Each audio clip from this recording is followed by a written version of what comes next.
Hello and welcome to Premier League All Access with me, Sam Matterface. The best league in the world is back, and this week we bring you the ultimate look ahead to the brand new season, making sure you're fully stacked with all the information that you need ahead of the big kickoff. Alongside me, we have talkSPORT's chief football correspondent Alex Crook, the former Arsenal, Chelsea and England international Lianne Sanderson, and we've got the former Arsenal winger Perry Groves.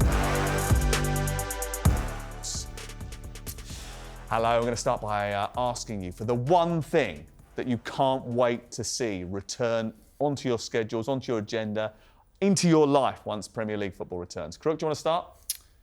Wow, what am I looking forward to? VAR controversy. Oh, okay. Because it's not going away, is it? No, it certainly won't be long before that returns. Leanne?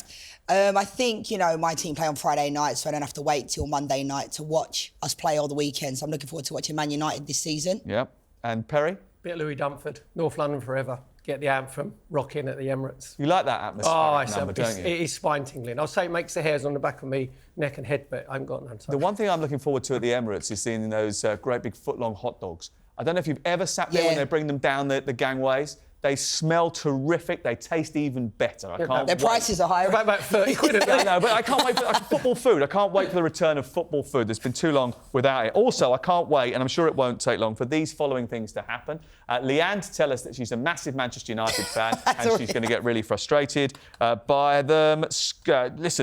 Perry to tell us that it's really important to maximise substitutes, because that's what he was when he was playing. And Crook, to say a variation of "as I told you" or "as I predicted before," which helps when you say at least once during the course of a podcast that everyone is great and everyone is rubbish. Right, big transfers of the season. There's been quite a few of them over the course of the summer. Maybe not as many as you would usually expect from Premier League teams. Spending has been curtailed. However, Villa have added a little bit of depth. Brighton have spent a bit of money. Chelsea have acquired half the young talent in Europe, which is always useful. West Ham, I think, have won the transfer window. What transfers are going to make the biggest impact? Perry? You used to mention West Ham. I thought they're going to probably nearly a new back four. And they obviously, Max Kilman will go in, play at centre-half. I actually think Aaron Wan-Bissaka has been a brilliant signing. If you look at all the money that's flying around in the Premier League now, we don't batter an eyelid now, do we? 40 million, 50 million quid. And he's gone for, what do your sources tell you? Quickly? 15. 15, exactly. We sold him for 50. We bought him for 50, didn't we, from Palace? Yeah. It's called depreciation, that, I think. It's called Man United overpaying. There you go. There's that frustration with Manchester United already kicking in. Only took, what was that, minute and a half? Yeah, brilliant. So West Ham United have signed Fulkrug. They've signed Lewis Gilherm. They've signed Somerville, two good wingers to provide crosses for Fulkrug. You've got two new centre-halves as well, a new defensive midfielder and Fulkrug, who I was really impressed with during the European Championships. He's 31. Now, this has bucked a trend as far as Premier League is concerned. They don't usually spend big money and offer big contracts to players that are over the age of 30. Yeah, I mean, obviously, Arsenal have had that for years under Arsene Wenger when he was there. If you're over 30, you only get a one-year contract. I come from a place that, I think a lot of people say when you're 29, you're in your prime. When you're 30, you're pushing on. I don't believe that's the reality. And I think, David Moyes at West Ham, I think at times come under a lot of scrutiny. I understand why to a certain degree, because they weren't happy with the style of football, but they still won the Europa Conference League. I think they overachieved with the squad that they had during that time. I think the additions they've got this year make sense to me. I mean, a 31-year-old that can score goals, why not? I think other teams should go out there and get a proven goal scorer. I think it's great having the youth. I 100% understand that, but you have to go and get players. Now, it's not guaranteed that Fulkrug's going to score goals in the Premier League, but we know he can. It's a statement of intent as well. And it does sort of baffle you sometimes when it's glaringly obvious that a team do need an out-and-out number 9, yet no one seems to want to buy one because either they're too expensive or they're too old. Manchester United are a prime example of this. Arsenal are a prime example of this. Chelsea are a prime example of this. Yeah, and I'm slightly surprised as we sit here, the window closes 2 weeks tomorrow, which has crept up ridiculously quickly, that no one's come in for Ivan Toney. Proven Premier League goal scorer, someone we know is keen to make a move and take that step to a club who are competing in Europe and maybe even competing for Premier League titles. But you're right, the age has got in his way, I think, maybe also his wage demands. But for West Ham to dish out a contract as long as they have for Fulkrug is a bucking of the trend. You look at Tottenham, who've gone for Dominic Solanke. I'm really intrigued to see how those two strikers work out, because Fulkrug looks the part, doesn't he? He looks like a player who's going to be right at home with that physicality in the Premier League, but it's a very different beast to the Bundesliga. And Tottenham has spent big money. Arguably could have got Ivan Toney for cheaper than the 65 million they're spending on Solanke. Do you think there's a bit with on the back of one season? The Ivan Toney thing that people are a bit worried about, maybe his character, you know, and when they look into like the background, I personally think that it's a no-brainer. He makes any team better. But you're looking at Fulkrug at 31. Players aren't fitting. In my era, you was on your way down at 31. Where were you at 31? Because I was in Smith's Bar, I think. Yeah, that was right. Yeah, just like drowning my sorrows, just trying to catch up with myself. But Lianne isn't even 31 yet, as you can see. but what happens now is the way that players look after themselves and all the welfare care that they get, and obviously they look after their own bodies, the drinking culture's gone. Now you can go on and play. Fulkrug could probably go on and play till he's 34, 35. So you're still going to get 3-4 decent seasons out of him. So it's different now in the age. Are you saying the drinking culture in Germany is gone now? Because that's not what the experience that Crook had when he was there in the summer. He's like that every night. Wait, I don't want to keep thinking of Crook and his lederhosen on Oktoberfest. You know what I mean? That's not a good image. No, but the point that Crookie made about, you know, I was surprised that Dom Solanke went for that much money and it wasn't Ivan Toney. And I think because of all the stuff that happened with Ivan Toney in the ban, I think he's going to carry this for a long time. And I said this many times. When Tonali got the ban at Newcastle, it was a completely different reaction to Tonali than what it is for Ivan Toney. He made a mistake, but I take him at Man United. Everyone always says, oh, you want everyone at Man United. We need a centre-forward. Yeah. And Ivan Toney is proven to score goals, even in a Brentford team that wasn't really good, and he's still scoring goals. So do you not think, Crookie, that he's going to end up leaving? I'm sure there's still 2 weeks to go. It can't be at Brentford next, like for the rest of the season. Well, I think the issue you've got there is that the guy that Brentford signed to replace him is injured this late in the window. Thiago. It's going to be very difficult to find another Toney replacement. But I do think if the price comes down enough, if they get to the final day of the transfer window and he's suddenly available for 40 million quid, then surely a club like United or a Chelsea, if they can't get Osimhen, they need to pull the cord, don't they? Yeah. Well, certainly with Manchester United, they do need to add goals to their team because they were the lowest scorers in the top 6 the season before last, when Erik ten Hag led them to 4th in the league and into the Champions League. And last season, they managed to score even fewer goals, which was a big, big issue for them. Before we start on our predictions, let me just warn you now, we are about to move into the prediction section of this podcast. Trust me when I say, before you start getting yourself repetitive strain injury from typing the words on your keyboard, you hate my club. No one hates your club. No one on this panel hates your club. Apart from Perry and Tottenham, everybody else is pretty much open-minded. Hatred. And the reason is that because we're much more interested in trying to be right than we are about your club, honestly. All we're interested in doing is trying to beat each other. Really, that's the competition here. I know that he does sound, Crook, like he's anti your mob, but believe me, as soon as he's been down the training ground, he's interviewed your manager or one of your star players and becomes best mates with them, organises a golf trip, he'll be championing your cause. Do not panic. He's that fickle. We all are. Right, Pep's side last season became the first in the English top flight history to win 4 consecutive titles. They're going for 5 in a row.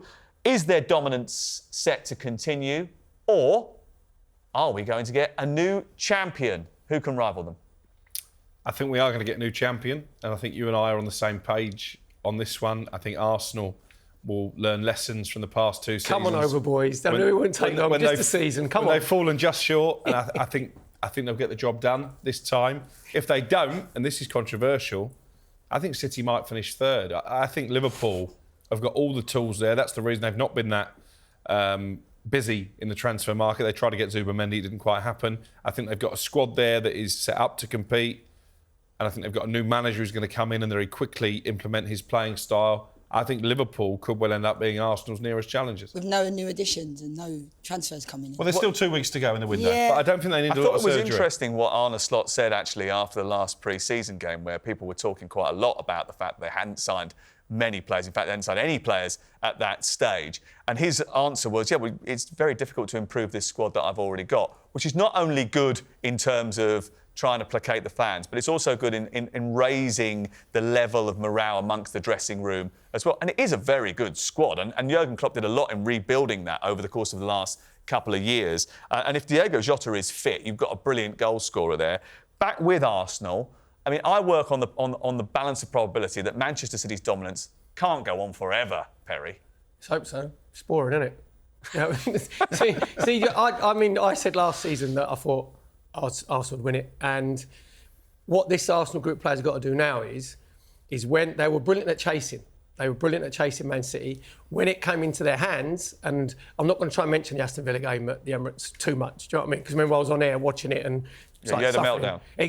Like they did in the second half, because you could tell they got nervous. They got nervous, especially in the second half, when they're the favourites. Now, I'm hoping that the experience have gone through with Declan Rice and Bukayo Saka not winning Euros and obviously coming second again, that normally the top athletes, whatever you do, that drives you on, that spurs you on. You don't want to keep being second. You want to go on and win stuff. I think the addition of Calafiori is a brilliant addition because left back, he can play centre half. And if you look at Arteta, Man City, when they were won the treble, 9 times out of 10, they played 4 centre halves across the back 4. Arsenal could end up with Ben White, Saliba, Gabriel, and Calafiori, all 6'1", 6'2". They might get Mourinho again, who's 6'2", so there's a bit of physicality there. So I expect Arsenal to go on and win it. OK, I'm going for Arsenal as well. So do we have a full house, Lianne? No, we don't. And I think you already knew that, Sam. I think, you said it's boring, right? I'm a Man United fan, as you all know, as you are, Crookie, as well. And we dominated for so many years, and everybody, that seemed to be OK. Similar to Max Verstappen. Man United fans. No, but similar to Verstappen in the Formula One, right? Yeah, exactly. At the end of the day, the best team always wins in the end. And I love Arsenal. I spent 12 amazing years at that club. But it's always we nearly come close. And I understand that Man City, Alvarez has moved on. They seem to let players go. Like Gondwan went last season. There was a big void. Kevin De Bruyne, maybe. Would he play as many games this year? But I still can't see anything past City winning the league because it's what Pep Guardiola does. Now, I was at the Leverkusen game last week. Arsenal were unbelievable. They were unbelievable. People can say, oh, it's only pre-season. No, I don't buy into all that. I think confidence is everything. And they played Bayer Leverkusen off the pitch. And so I think Arsenal will push. That's Xabi Alonso's almost unbeatable Well, they Bayer were Leverkusen the team. Invincibles Yeah. in the Bundesliga, weren't Yeah. they? In Germany. And Arsenal were They didn't unbelievable. draw 11 games either, did they? If you're going to have a go, get your facts right. It was 12. But I want, See what I mean? I want Your nothing sources more. didn't tell you it was 12, did they? You know what I mean? But I want nothing more than Arsenal to do, to push them. But I just think Man City always find the way. Even in the Community Shield last week when they beat Man United, they find a way. We keep saying as Man United fans, we could have won that game. Well, we didn't. Rashford should have scored 2. Yes, we know that. But he didn't. So for me, it'll be City still. For me, I think I look at the squads and I look at Manchester City's players are getting a year older. They've lost Oscar Bob, actually, in the last sort of 48 hours. He's injured himself quite badly. He's going to be out for a couple of months, I think. And they're already lighter in that department. They're not light, but they're lighter in that department because of the sale of Julian Alvarez to Atletico Madrid. And I think Arsenal have got more players coming into their peak years than Manchester City have. A lot of players are getting towards the latter part, the autumn of their career at this stage, and the Arsenal players are in form and are in the right sort of age range. Jesus, free of injury, will make a massive difference. You've already spoken about the defence. It was the best defence in the Premier League last season. Now, 8 years out of 10, the best defence in the Premier League wins the title. That didn't happen last year. They went toe-to-toe with Manchester City in terms of... They almost got there in terms of points. They did get there in terms of goal difference. They were better defensively than them. I just wonder if they just need a little bit of extra firepower just to see them over the line. I think what they do is they spread the goals around, don't they, quite well. I think 4 players got over double figures last season in all competitions. But then you would say, like Kai Havertz, obviously playing as the false 9. Everybody doubted Arteta, but he had a good second half to the season. The thing with Man City as well, which we're going to have to talk about, and it'll become more relevant as the season goes on, they've got these charges are hanging over them, which is going to come in. There's going to be negativity on the outside around Man City coming like November, October time. And also, Pep, keeps saying about his players might be tired, Rodri might be tired. Do you know what I mean? Also, Pep yet to commit to extending his deal. I mean, he's sort of hinted at it, but he's hinted at a lot of things. Exactly, yeah. So there is a little bit of uncertainty about what the future holds for them. And look, listen, they're a brilliant team and he's a brilliant manager. But there is a limit to what you can achieve. And at some stage, they aren't going to win the league. There is going to be a day when they don't. Could this be it? Let's see. I am a little bit surprised that at the time of talking, they've only recruited 1 player in Savio. Do we think they're going to recruit more? Yeah, we do. I think the your injury sources to telling you? Oscar Bob has probably forced their hand on that one. I just wonder if they might come in for Eberechi Eze between now and the end of the window. I know he's a player that's been on their radar, not necessarily for now, but with Alvarez being sold, with Oscar Bob injured, they do look a little bit lightweight. What happens if Erling Haaland has to miss any period of the season? Yeah, and That's the thing about City, though. Sorry, Sam. They've always had 2 or 3 players in that position, haven't they? You know, when Doku came in, Jack Grealish was that player coming in to replace. And I feel like you look at their strength and depth they've got when they bring off Bernardo Silva off the bench. You know, in the Community Shield, Kyle Walker weren't playing, Phil Foden wasn't playing. And these are players they've got that X factor.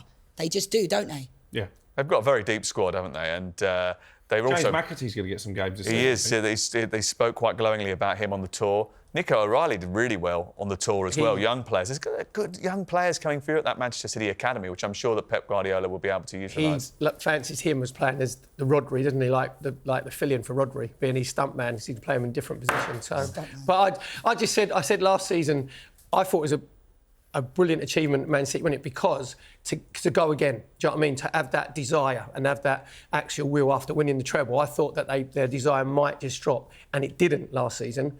What I'm hoping, obviously, as a Gooner, I'm hoping it does like this season. OK, let's talk about top four. So if we don't think that Liverpool and Manchester United are going to be able to challenge for the title, although I still think Liverpool will have something to say about that, will they make the top four for you?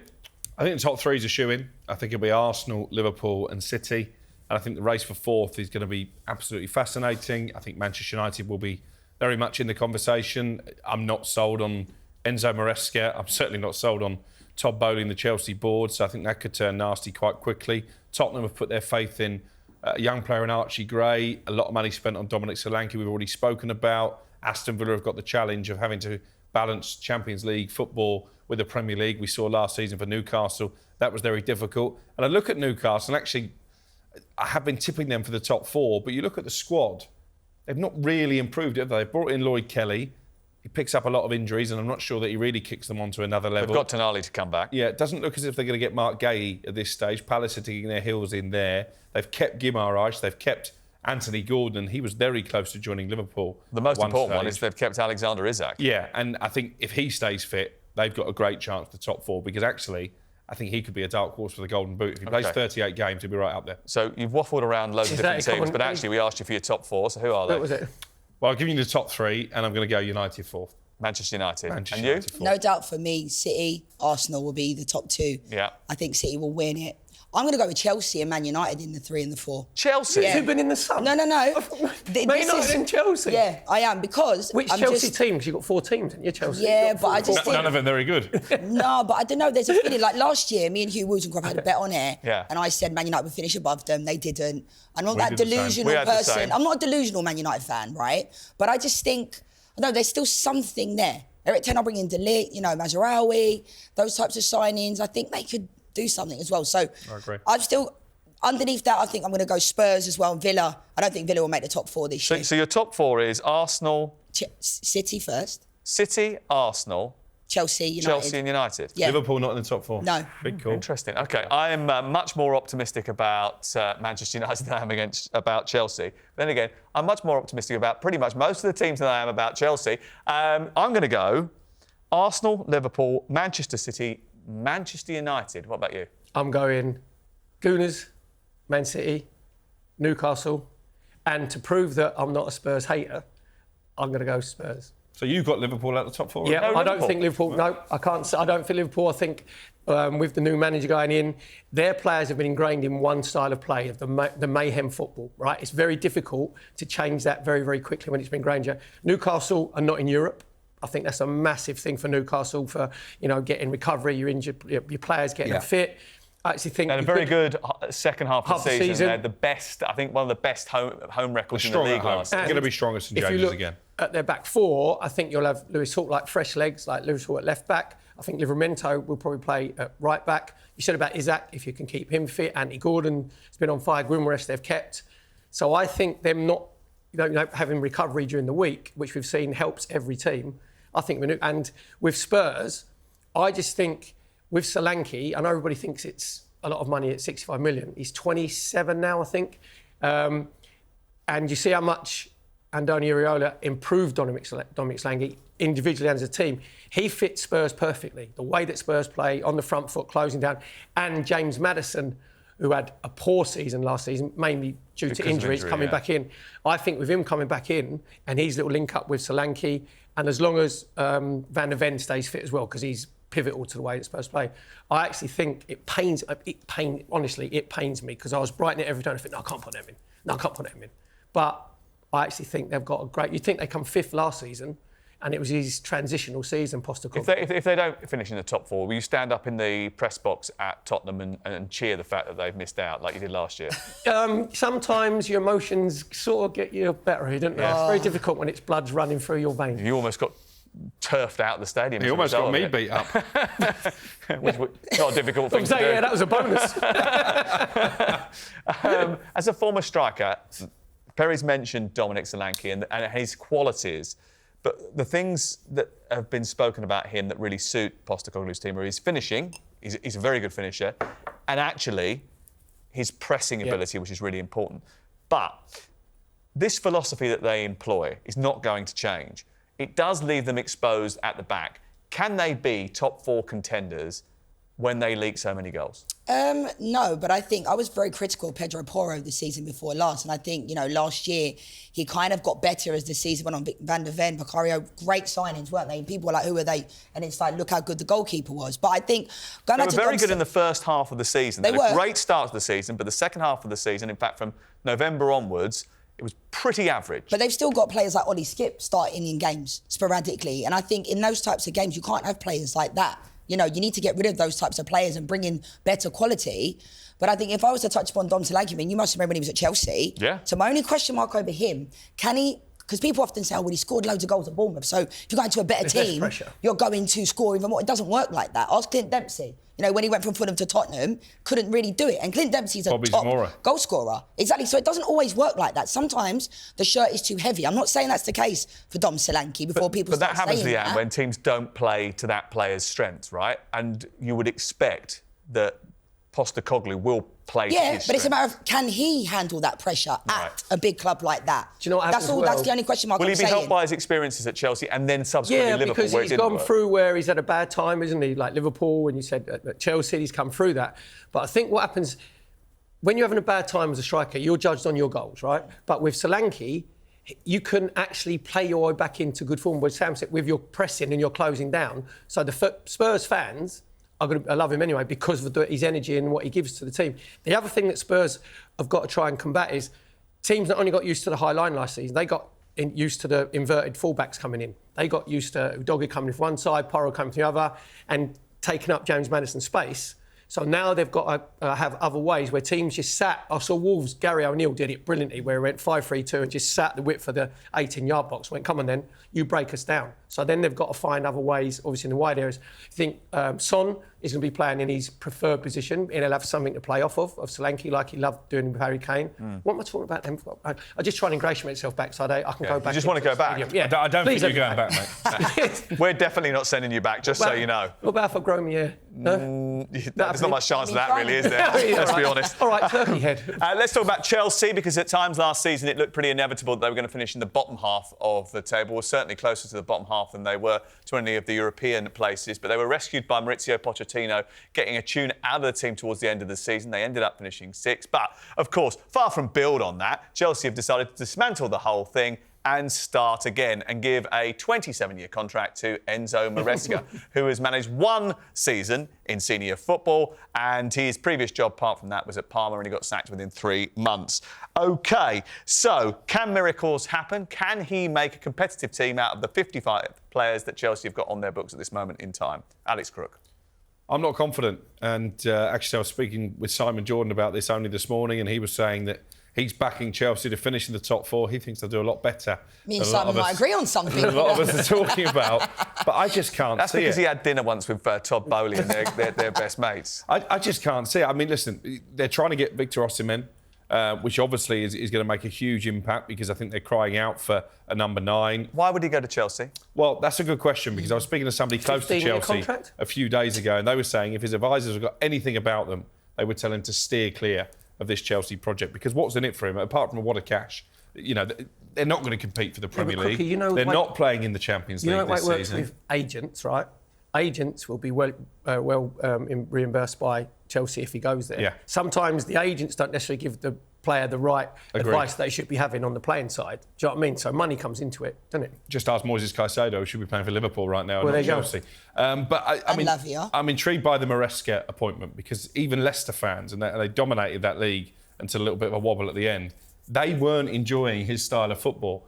Chelsea have got this baptism of fire at home to Man City on Sunday. We're going to be there for the Sunday session. If they get hammered, and then they've got a European qualifier on the Thursday, also live on talkSPORT 2, and that goes badly, the pressure is going to be bang on Enzo Maresca right from the start. He's alienated Conor Gallagher, or the club have. He's alienated Ben Chilwell because he feels like he's not going to fit into his style of play. That's 2 senior players. Lukaku's training with a bomb squad. So's Trevor Chalobah.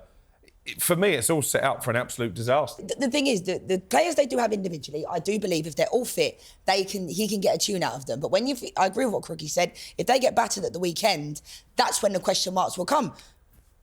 They've not had a great pre-season. They've had a terrible pre-season in terms of the fact that they keep giving the ball away and keep conceding goals. Oh, no, that's Pochettino's fault, though, because the players aren't getting used to Maresca because they're still defending too far out. They should be dropping off. When I read that, right, then you think, you're already making excuses.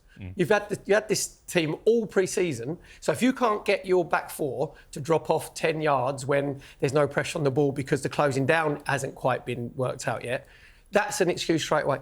You know, Sam, you've said it there, and I said, Arsenal, what Arteta's done at Arsenal is give us a soul. We got our soul back. At the minute, Chelsea don't have that. They don't have a fabric, they don't have a soul, and the reason you were so good at the end of last season was because of Conor Gallagher. Because he knitted everything together. When he was in that midfield area with Caicedo next to him, he could sort of talk to him and he's got the experience to guide him through. If you look at the midfield players now of like Caicedo, Fernandes and Lavia, I think the oldest one is 23.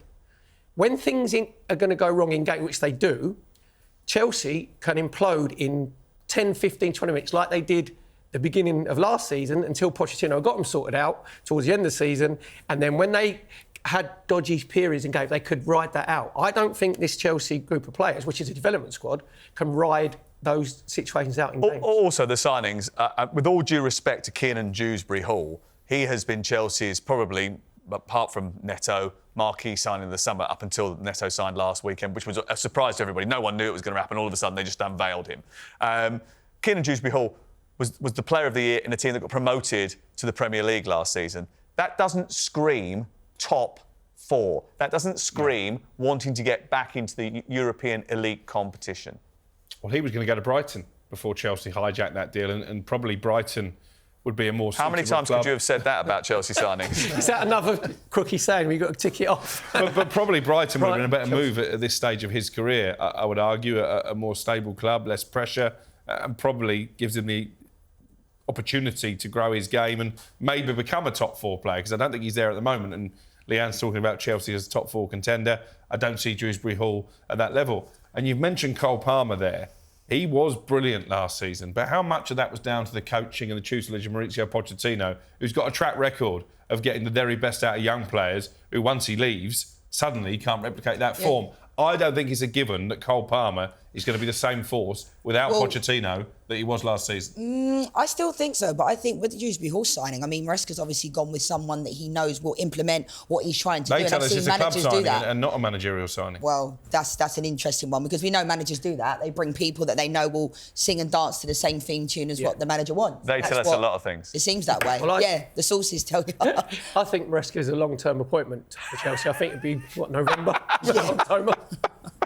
Do you get my point about Cole Palmer? I think Yes. it's going to be really interesting to see how he reacts to not having Pochettino anymore. And what position he plays him in. Well, listen, I'm delighted that you've all made me feel a lot better, because my confidence was on the floor before I spoke to you about Chelsea. Now, it's even lower than that. Right, let's... It's funny, though. Oh, yeah, it's hilarious, yeah. Can't wait for the season to start. Actually, do you know what's going to be the biggest shock is if Chelsea don't get hammered on Sunday when they take on Manchester City. And quite often when you expect a team to get a gubbing, I don't think they will, though. I don't think they're going to get battered. I don't. If I was you, I'd back against that. That's all good. Some things can come back to bite you. People remind me when I'm wrong, but not remind you when you're right. Absolutely. Unless you're I have that problem. We'll sing what I'll stand by it. He reminds himself that he's right every 5 minutes. even when he's wrong. Right, OK, let's talk about some of the best in the quick fire round of who's going to rival Erling Haaland for the Golden Boot. Perry? Isak. I think, without a shadow of a doubt, if he stays fit, obviously, when he got fit towards the end of the season, he was on fire. His hold-up play is great, but his finishing is very good. Even when he's got time to finish, he calms himself down. That's the sign of a top-quality striker, so I think Isak. Lianne? I'm still going with Mo Salah. I still think, a player that can get double digits every single season when he's been in this Liverpool team. I think a lot of people are thinking, his legs are gone and all those things, but I think Mo Salah can rival Erling Haaland. OK, I think Alexander Isak will have a great season, Ollie Watkins too. But the player that I've picked is someone who had an injury last season but still managed one goal every 114 minutes of Premier League football, Diogo Jota. He's got to stay fit. I think that's the problem. But it looks like he's going to be the number 9 for Liverpool. He's a midfielder on the fantasy football game, so maybe get him in your team. I'm going to go Isak as well. I think if he stays fit, he averages a goal every other game in the Premier League. I think he's going to have a good season. OK, most assists. Can we see anybody coming out the pack with something different? I'm going to curveball for you. Yeah? If he stays fit and he's got 2 hamstrings, Pedro Neto. He got 7 assists last season. He did. And Wolves played counter-attacking, where Maresca hopefully will play on the front foot. And if he can keep his hamstrings stretched, then I think Pedro Neto. I'm going to throw in Odegaard as well. I think, what a player. And I said this the other week, that my dad said to me when he first saw Odegaard at Arsenal, he said, darling, I've seen someone as close to Bergkamp as we've seen. And I said, you're right, Dad. Yeah, calm down. And then I was like, actually, when you watch him, right, some players, when you watch live, you have a different understanding of how they play. The way he manipulates the ball, always got his head on a swivel, always knows where his next third or fourth pass is coming from. So I'm going with Odegaard, I think, can be up there. 2 names for you. Bruno Fernandes, although I worry if United will take the chances that he creates. And Jarrod Bowen, just been made West Ham captain. Really interesting to see how he links up with Fulcrum.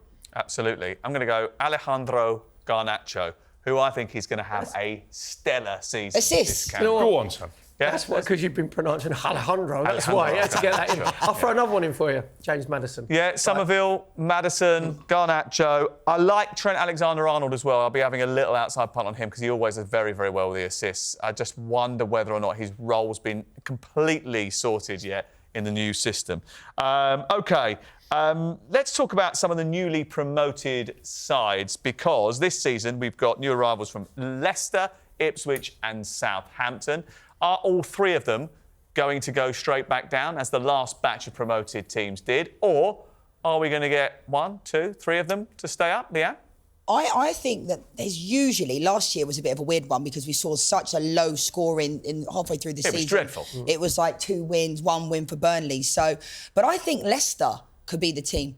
The only team that I see is Leicester potentially stand up, and Forest being that team that drops in. But other than that, I think, Ipswich, Southampton, have they got enough? I don't think so. Interestingly, the one thing that worries me about Leicester, who I think will finish bottom, is that they're in dispute with the Premier League over the PRS/FFP, whatever it was the last time they were here, and they could end up having to wait till January, February time to find out that actually they're going to be deducted points. Yeah, and it's been a difficult summer as well in terms of recruitment.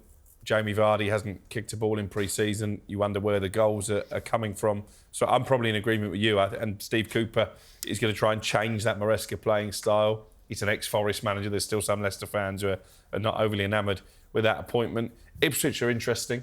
We broke the story this morning about Calvin Phillips going there on loan, but what Calvin Phillips are you going to get? The one who was brilliant at Leeds and superb for England, or the one who stunk the place out at West Ham? But you can't say they're not having a go with a signing like that. I spoke to Russell Martin at Southampton this week, and he admitted that financially they're struggling to compete with the established Premier League sides, the likes of Bournemouth and Brighton and Everton and Brentford, who maybe you would usually expect could be sucked into trouble. I'm going to go with Leanne. I think Forest, particularly if somebody comes in for Gibbs White between now and the end of the window, I'm not particularly in favour of Nuno Espirito Santo, so I think they could be the team most at risk. But the 3 who came up, I've got my South Coast hat on. I think Russell Martin is going to get a few surprise results and give Southampton a chance. I like Southampton and the way they play their football. And there's a brilliant interview in one of the papers with Russell today. I know you spoke to him as well earlier in the week about the way that he coaches his team and the way he approaches football. And there's a framed quote above his desk at the Southampton training ground which reads, "When we win, the game model seems good and it's not questioned. But bear in mind, we won't always win. Then doubts will come. than it is in this moment when we have to trust the model more than ever before, because the temptation to move away from it is very strong. It's not his words, it's the words of Pep Guardiola. I saw them with a B team go to Anfield last year and play very, very well. I think they're going to be all right. I think Southampton will be all right. It was only because I was a waste of money down there, and I just want them to like me even more. You want to be able to go back there as well. Exactly, yeah. They keep charging me for the car park. I think they've got 15 quid back for that 750 grand. So, but They I like paid the way. 750 grand for you. Yeah, I know. Yeah, long throw. It's amazing how much a long throw was worth in those days. I tell you. If you look at their Adam Lallana, obviously is on there, and him and James Hill did a great job at Brighton. You know, you need that sort of Premier League experience. Ben Bertrand Diaz, obviously, I think is a good signing. Ronnie Edwards from Peterborough, good player. Who's a good player. I saw him play for Peterborough. He suits. You know, when you just go, right, we have a philosophy way to play. We buy players to fit exactly the way you want to play, and Ronnie Edwards is like that. The thing with Southampton, if you look at the priority teams, is they've got to win 9 of their home. To give them a chance, you've got to win 9 to 10 of your home games to give you a real chance. And with Southampton, they're going to go through periods again where they might take a bit of a hammering every now and again. But Russell Martin... He's ready for that. Yeah, as I'm saying, then he won't blink. He'll stay exactly the same way. He'll play the same philosophy. So I think Ipswich, when I've looked at them again, Portman Road's going to be rocking, and it's just up the road from me. But I'm looking at Premier League experience for Ipswich. There's not a lot of Premier League experience. And Sam Morsey, who is their captain and their conductor, people will man mark him. So that's why if Calvin Phillips goes there, I can see the reason in that, because Sam Morsey is outstanding playing in that base of midfield. Calvin Phillips goes in, it gives you a different option. But I think out of the 3, I think Southampton have got the best chance. I'll be excited to see how Ipswich start against Liverpool live on talkSPORT on Saturday, the 17th of August. If they can get off to a reasonable start in that fixture, then they could end up having a good couple of weeks. It's not 0-0, trust me. The way it's definitely not going to be 0-0. So they've got a terrible start in terms of the fixtures they've got. They start with a game against Liverpool, and their next game is against Manchester City. Ouch. That's always the way, though, I feel like, when the teams come up. You know, Burnley played Man City first game of the season, seemed really romantic, Vincent Kompany, you know, going back to his former team. But I think what Burnley taught us last year, everybody was waxing lyrical about this Burnley team in the Championship. They're going to be okay in the Premier League. It doesn't work like that, as we saw. But didn't they also teach us that it's never over until it's over? Because actually we'd written them off completely going into early part of the season. But actually, when you got to sort of the end of March, beginning of April, they still had a chance. Yeah, I mean, Luton as well. You know, I think a lot of people were expecting, you know, Luton to just, to go off of your point, Perry, about teams coming up and just getting absolutely battered. It doesn't always work like that. And I like what you guys were saying about Southampton and Russell Martin. I love Russell Martin. He's a good friend of mine, playing a lot of charity games together, and he's a top player now. I feel like he could still probably cut it in one of the leagues, but he's fit. He is, and he's a real baller. But I think with the quality of players, I get what you said about Lallana coming back there and having those types of experiences, but I think you have to have Premier League players playing in you can get away with a few, you know, deadwood players, but I think you have to have the quality. And I wonder with Southampton where that's coming from. But you can't fault the philosophy and the style of play that Russell Martin has, because we're still trying to work out under Eric Ten Hag what Man United are doing. Yeah. And that's the truth after 3 years. If Southampton get relegated, Russell Martin will get the Barcelona job. It's all right. So Yeah, there's always a pathway, isn't there? So it'll be all right. I think it'll be interesting. I think, as you've already mentioned, Ipswich have had a go. Leicester have got their challenges. Who's going to get dragged in? Could someone like Crystal Palace get dragged in? Could someone like Fulham get dragged in? No, I don't see it. I think we've mentioned Forest. Brentford. I'd be worried about Brentford. Yeah. Well, I've got them down, actually. I've got my bottom 3 to be Forest, Brentford and Leicester. Who have you got? I would go Leicester for sure, Forest, and then either Brentford or Ipswich. I've got Forest, Southampton and Ipswich. I'm surprised you guys have gone with Brentford. Based upon even if Ivan Toney stays there. They had a poor year last year. Well, Ivan Toney didn't score in 11 games at the end of the Everton season. did. Everton had been around it. Everton didn't. So if you had their points back, they comfortably. Yeah, but the year before that, under Frank Lampard as well, when he was there, it was the same thing. Now, though, isn't it? Well, because they've got a new stadium coming. No, because they've got a coach who knows how to keep clean sheets. They had quite a good defensive performance last season. They played well at times last year, actually. And I actually thought, you know, as Crook's already said, if you had the points back on that they got deducted, then they're comfortably mid-table, aren't they? If you said, like, with Pickford, Tarkowski and Brantford, they keep them. Yeah. That triumvirate there, they're pretty solid, aren't they? So you're going to get said. I think Jordan Pickford was second in clean sheets last year to David Rowe. I actually think it will be Leicester. I think it'll be Ipswich. Sorry, because I live in East Anglia and they're just up the road. But I think Ipswich, And I think Nottingham Forest. I think with Brentford, if you look when Ivan Toney was injured and out through his suspension last, Wissa and Mbeumo. If they keep hold of this. They stepped up. Because he's been linked with a move away. Yeah, so, and Thomas Frank is a very calm sort of manager. They haven't really invested that much. They haven't, but they've had a decent pre-season. So They're going to sign Dara O'Shea, I think, aren't they? They had a bad end to last season, though, didn't they? Yeah, but who cares about last season? It's this season now in pre-season. Sometimes when you have a bad end to last season, it can hang over. So you fancy Brentford to go down? I do. I think they're in my bottom three. I don't want them to go down, actually, because I like the club and I like the model. I like what they've done. I like the fact that they work so hard in the community. I think they're a really nice club to be around, Brentford. So I wouldn't want them to disappear from the Premier League scene. But I just get the feeling that maybe this will be maybe just a step too far. They've been in the Premier League for a little while, almost a little bit like Swansea. Do you remember Swansea sort of almost settled themselves as a Premier League club and then just took their eye off the ball just slightly? And if you do that, sometimes you can find yourself in trouble, and they certainly did. Let's go. Listen, any long-term fan of the podcast will know that we're not afraid of a bold claim or two, especially with Crookie in tow. So give us your bold claims of the season. What do you think is going to happen? What's the boldest claim you can come up with? We might as well start with you, king of bold claims. Is it a bold claim to say that Erik ten Hag will prove his doubters wrong, United will finish top 4 and he'll win a trophy? That's an insane claim.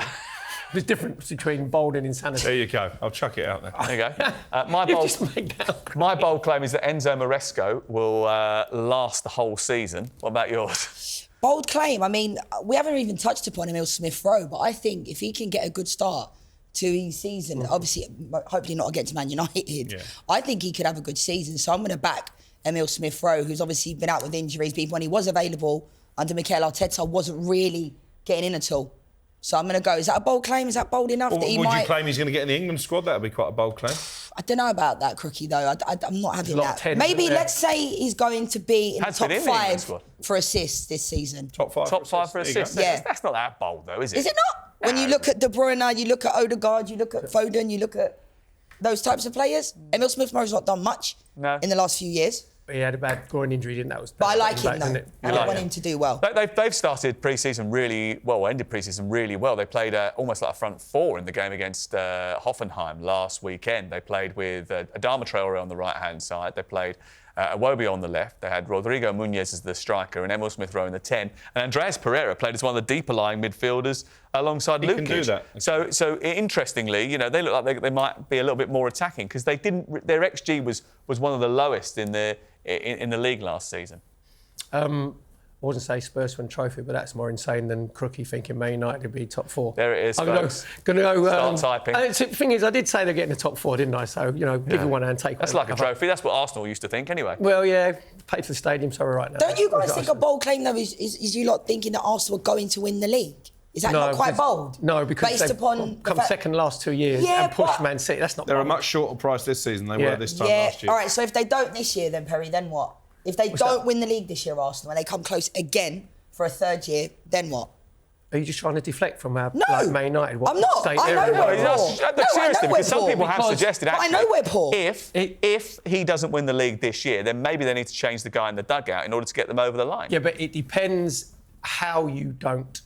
I don't agree with that, by the way, because I absolutely love Mikel Arteta. I think he's done very, very well. Because if you're still... Look, we've all agreed that Man City, one of the greatest Premier League teams that we've seen. Pep Guardiola's probably one of the greatest managers. So for us to push them that close the last 2 seasons from where Arteta picked up, which was a shambles at Arsenal, is done unbelievably. You've not done it on a shoestring, though, have you? So...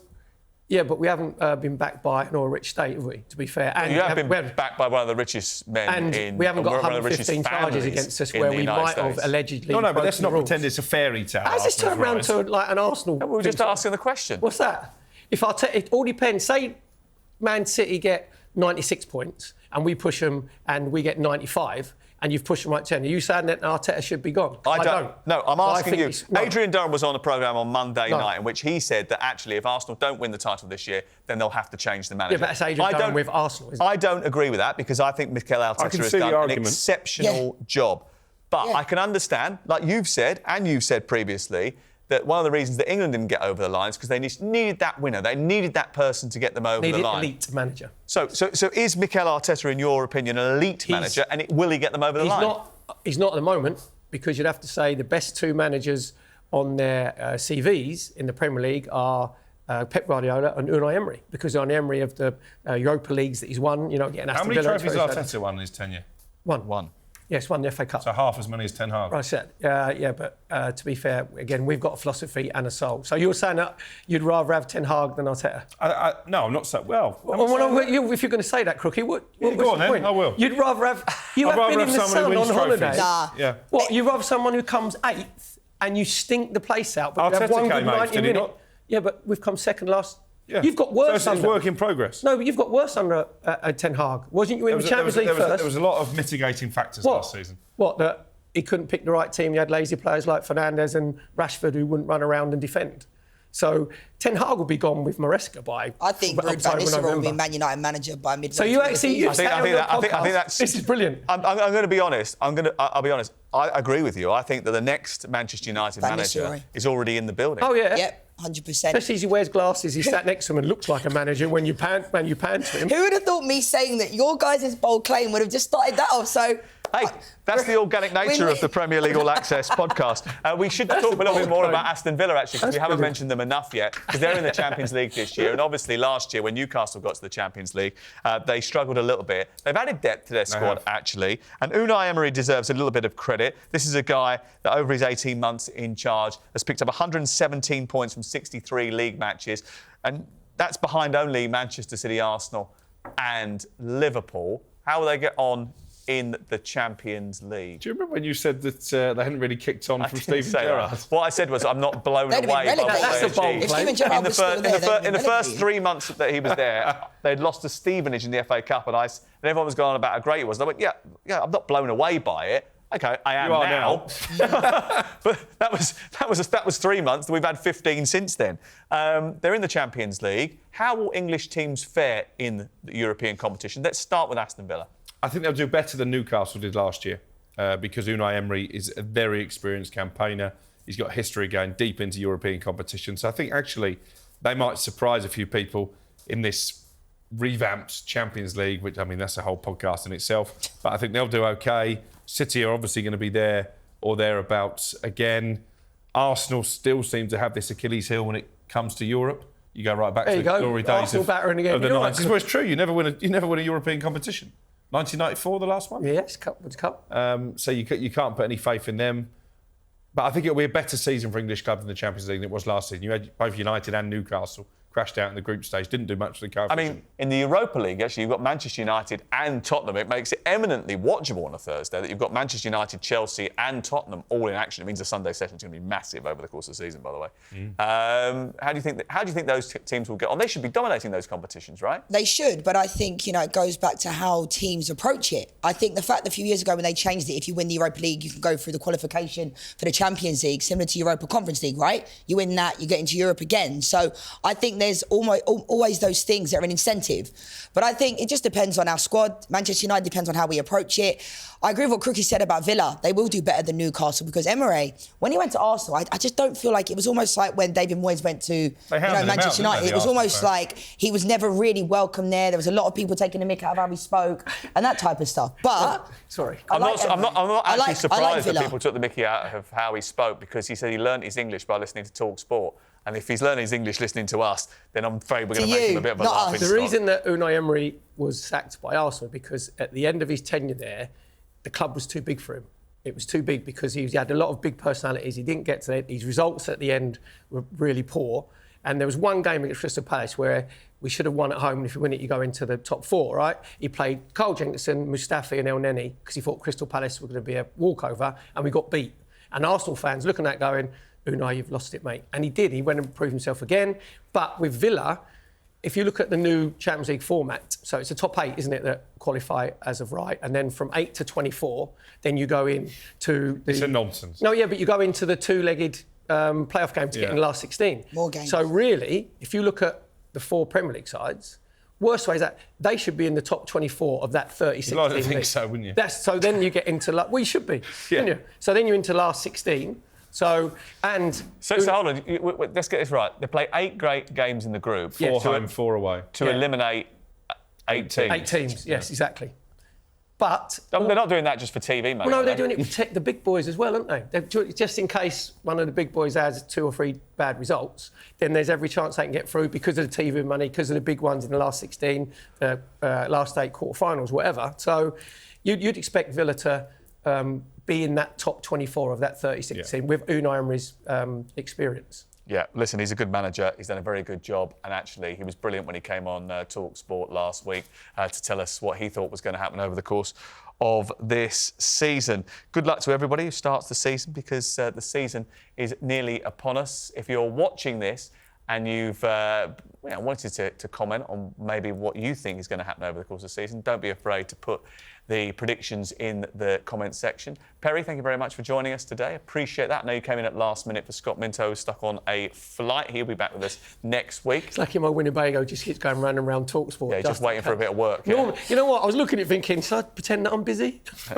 Nah, you're right. No, I'll go in and see I'm not. See the guys and Lianne. Lianne, thank you very much. Appreciate it. Good luck Thanks, for the Sam. season. We'll look forward to hearing from you again. And Crookie, I'm sure it'll probably be about 5 minutes before I hear from you again after the end of this podcast. Yes, this has been your ultimate Premier League preview with talkSPORT. Thank you very much to Alex, to Lianne and Perry for joining me. And remember, you can keep up to date with all the action throughout the season with the Premier League All Access podcast. It's available twice a week, wherever you get your podcasts, and after the weekend's action on the talkSPORT YouTube channel as well. Don't be afraid to leave your predictions in the comments section, as I said, and whoever you support, whoever you'll be cheering on when the Premier League season starts, good luck and enjoy.